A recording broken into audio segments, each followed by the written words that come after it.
This Saturday night at Cicero Stadium in Chicago, Illinois, Impact Wrestling presents the 19th edition, I believe 19th edition, of their biggest show of the year, Bound for Glory.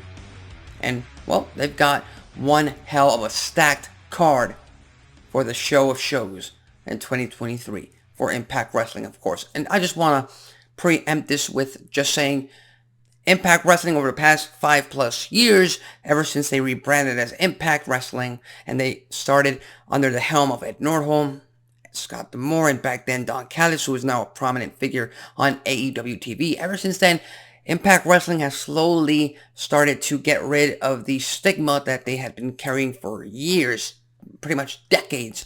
As TNA Wrestling, they've been able to put on tremendous shows, both on Impact on Access TV, and there's special shows on Impact Plus, pay-per-views as well, Rebellion, Slammiversary, Hard to Kill, Bound for Glory.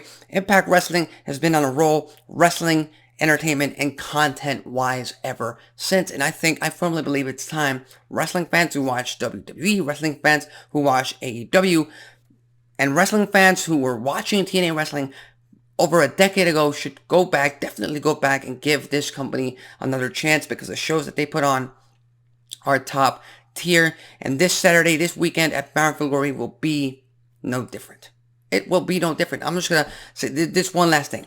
If they were putting this kind of product that they're doing right now, Impact Wrestling, back in 2013, back in 2014, during the last days of their time during Spike TV, they would have garnered more viewership.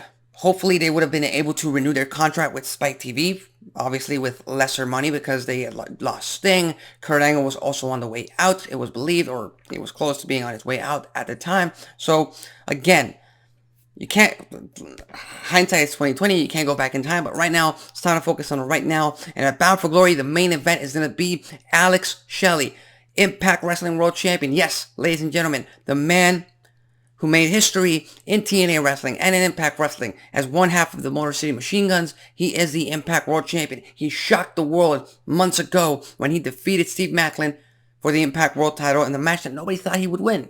He won it. Ever since then, on a weekly basis, he's been proving why he can hang in a main event, why he can be a top guy for Impact Wrestling. Well, here's the thing.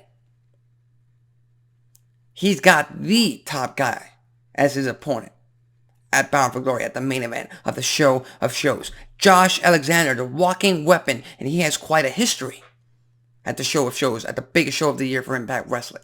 Because 2 years ago, he beat Christian Cage to finally become Impact World Champion, only for it to be taken away seconds later by Moose, who cashed in his Feast or Fire briefcase, or Call Your Shot Gauntlet, one of those two.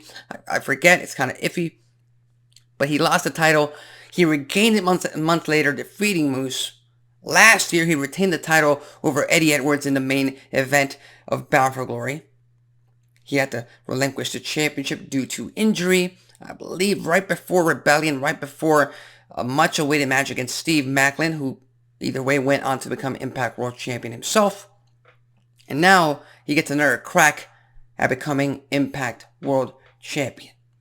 So as far as singles matches go, you could say Josh Alexander is undefeated. Moose's cash-in was, it wasn't expected, and it was an impromptu match. That's a technicality there. It still goes on his record, of course, but overall, Josh Alexander's record at Bound for Glory, spotless at this moment in time, and I think will remain that way, because at Bound for Glory, the closing image should definitely be the walking weapon once again as Impact World Champion. Because Josh Alexander needs to become the definition of today's wrestling era. And frankly, he just doesn't fit anywhere else. It'd be a shame to have a talent like Josh Alexander be in NXT or in Ring of Honor. He doesn't fit on the current main roster in WWE, and he'll just be yet another player when it comes to AEW. Just another one of Tony Khan's stacked, talented roster. Look at what they're doing with Wardlow. The Murdoch Monster is back. They don't know what to do with them. They don't know what direction to take them in. I don't want that to happen to Josh Alexander. So the best possible option at this moment in time is for the walking weapon to be your Impact World Champion and the face of the company once again. And with that said, the following night during a TV taping that will later air on Impact on Access TV, Josh Alexander versus Will Ospreay would now become an Impact World Championship match.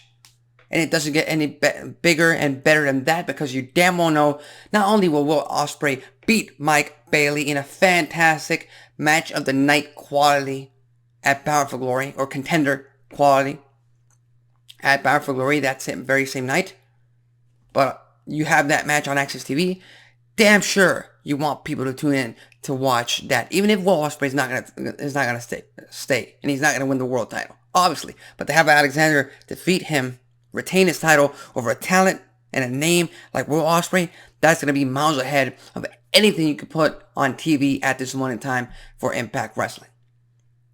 Now it's time to talk about, and obviously Will Ospreay will beat Mike Bailey. Nothing against Mike Bailey. He's done a tremendous job working his ass off every single week, every single time he gets in the ring. Bailey should be today's definition of the X Division superstar, X Division champion. We'll see if he gets there. Speaking of the X Division championship, and speaking of the other half of the Motor City Machine Guns, former Impact World Champion himself, Chris Sabin, defends his X Division championship. I believe now he's a 10-time champion, against the legendary Kenta. That's right, ladies and gentlemen. Kenta is going to be a part of Bound for Glory in Chicago, Illinois. And like I said, this match, this card for Bound for Glory is stacked from top to bottom. Chris Sabin, Kenta, who walks out with the title. And I definitely want Kenta to be X Division champion, because that means we'll get Kenta versus Chris Sabin later down the line as well. Even more of that. Well, we might get Kenta versus Mike Bailey. But will Impact Wrestling really pull the trigger on having both of their Motor City Machine Guns lose their championships on the night of nights, on the biggest show of the year? And I don't think that's going to happen. I don't think there's... And again, Impact Wrestling has this really unhealthy habit of just switching up their championships, multiple championships on the exact same night, which in my opinion devalues the title changes. But that's a whole entire different topic. So just for argument's sake, I'm going to give Chris Sabin the chance to retain. He's going to retain his championship against Kenta. And that would be that. And again, that's another match of the night, match of the year possibly. Candidate for contender for Bound for Glory. And then you got the Knockouts World Championship on the line. Trinity will defend against Mickie James.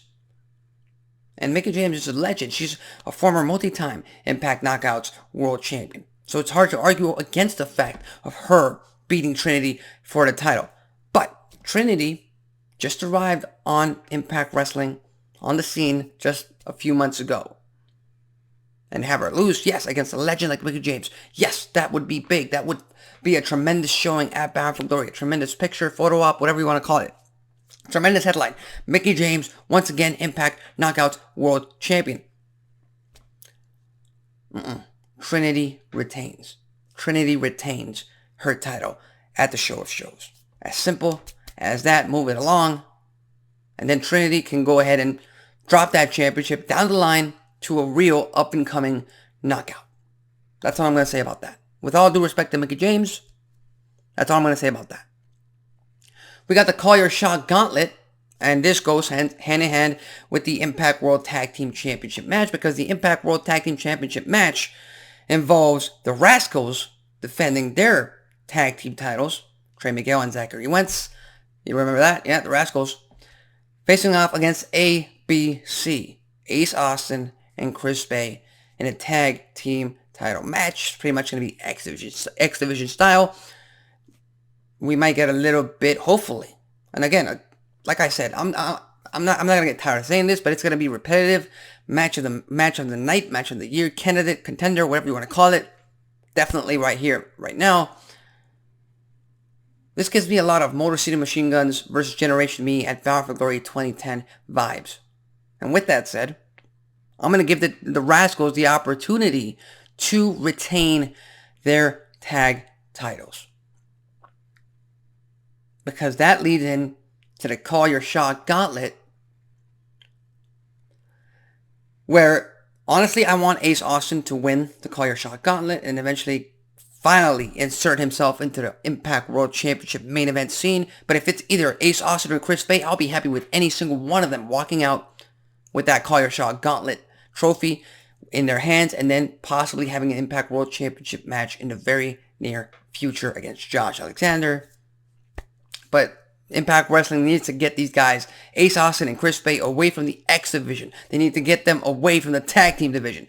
Put them in the damn main event. You need to start building up new stars. It can't always be Eddie Edwards. It can't always be Eric Young. It can't always be Moose. And that's all I gotta say about that. Ace Austin, Chris Bay, most of the talent on the roster with Impact Wrestling, they don't fit anywhere else. At least not high enough on the card in any other company. Excuse me. So start capitalizing on what you got right now. Ace Austin, Chris Bay, one of those two men is gonna win the Call Your Shot Gauntlet. I give the slight edge to Ace Austin, but again, Chris Bay, we all know his story. We all seen the picture. He wants to be Impact World Champion, and I firmly believe he's not leaving the company until he achieves that very feat. We'll just have to wait and see. The last title match at Bound for Glory, MK Ultra, Killer Kelly, and Masha Slamovich defend their tag titles against Deonna Purrazzo and Tasha Steelz. And like I said, Impact has this bad habit of switching the championships, or multiple championships, on the very same night, which devalues every single title change. Which is why I've only changed the Impact World title at the top of the card. Everyone else is retained. But I'm going to give this tag team title match to Deonna Purrazzo and Tasha Steelz. They're going to steal the tag team titles at Bound for Glory. Just because we've already gotten Deonna Purrazzo versus Trinity, I believe. We're not going to get back to that. Tasha Steelz is a fantastic star. She might become Knockouts World Champion down the line. Heck, double champion down the line. That could be possible. If not, you got Killer Kelly and Masha as new opponents for Trinity down the line as well. So I'm going to give the tag team titles to Deonna Purrazzo, the Virtuosa, and Tasha Steelz just to keep them busy. And finally, we got the match. Well, it's not a match. It's a fight. It's a brawl. It's very fitting for October, of course. Monsters Ball. 4 brawlers, 4 monsters, 4 destroyers. This match is gonna everyone involved. This match is gonna be the best Monsters Ball, or could be possibly one of the best Monsters Ball in pay-per-view history. PCO, Rhino, as much as he's a veteran, and you know how I feel about veterans. Steve Maclin, Moose. All-out brawl. And honestly, it could go either way. It could go any way. Any single one of these 4 men can win this match and look as strong as ever. But I'm going to rank him in terms of who's going to win the match. Number 4, Rhino. You already know why. You already know how I feel about veterans. They got to put the young up-and-comers over. That's why he goes at number 4. Number 3, PCO. Yeah, he's had tremendous showing. Yes, he's Impact Wrestling's brand new monster. But there's a lot more stock invested into Moose and Steve Maclin. Maclin's going to win that Monsters Ball match. Set him up for a future actual World Championship match against Josh Alexander. The match we never got. The match we should have got at Rebellion earlier this year. As simple as that. So with that said, those are the predictions. Those are the thoughts. That's the preview for Impact Wrestling's Bound for Glory pay-per-view, taking place from a sold-out, they've announced it, sold-out Cicero Stadium. And again, I don't think the entire stadium is sold out. I don't think it's going to be packed. I think it's the setup that they've managed to build for the pay-per-view. That's sold out. We'll just have to wait and see how good it looks on your TV screen. So with that said, what are your thoughts? What are your predictions? Who walks out with what titles from this Saturday in Chicago, Illinois? And are you looking forward to Bound for Glory this Saturday night for Impact Wrestling? With that said, tune in later on tonight for Impact on Access TV. It's a go-home show for the biggest pay-per-view of the year. I'm Alexis Carrillo. This has been Wrestling Talk, and I'll see you next time.